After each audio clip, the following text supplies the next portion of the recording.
collops, brandy and a game of cards. Excellent. The full moor experience. Desolation. Peaty pools. The game for next year, put some people up the top, people scurry through. So nobody has a clue where I am. I don't know where I am.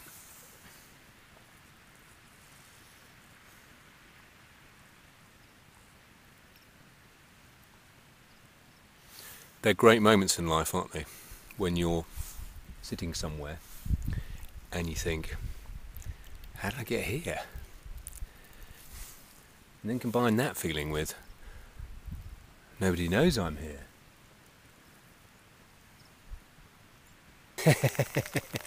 Collops, brandy and a game of cards. Hello. Found myself some temporary accommodation, which is good because I'm a bit lost. I've come down the wrong valley. I was looking for Prince Charlie's Cave, but I think it's the next one along. Which means that I'm not going to find Clooney's cage today.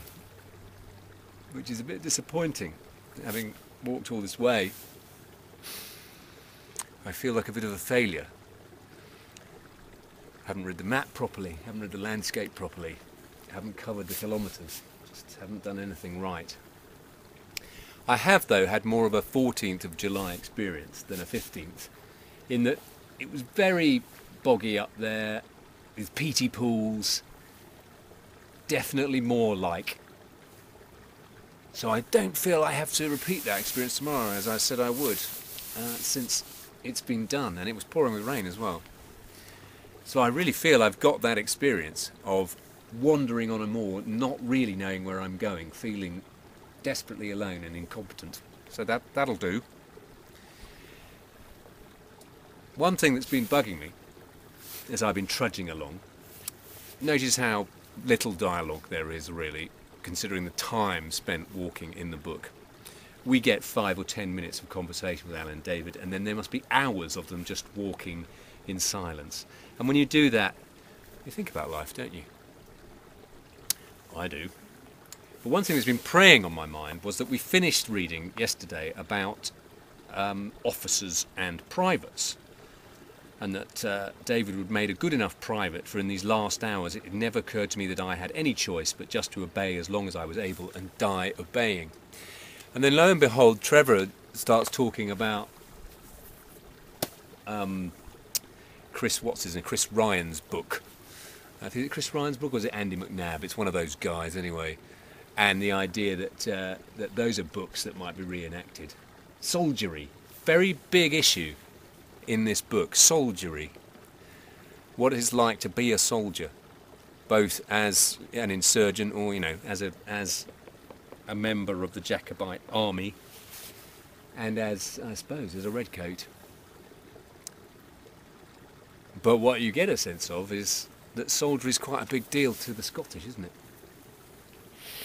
And the other thing that happened when I finally got online was I noticed somebody made a very apposite but rather geeky comment on Twitter that Afghanistan wasn't trending.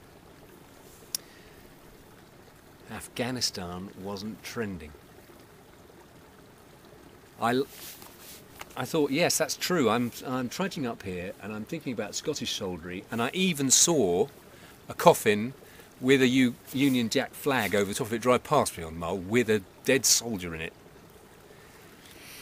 And there are Scottish soldiers out in Afghanistan dying for the United Kingdom, for Queen and country. So this stuff hasn't gone away, has it? About what it is to be a Scottish soldier and what happens to Scottish soldiers. So that all sounds a bit grim. It's probably because I'm a bit tired, I'm a bit lost, and I'm a bit disappointed with myself. But what I'd like to do is leave us with maybe not a minute, but maybe 30 seconds thinking about those young men who've died in Afghanistan recently, and particularly the Scottish ones, since I'm here.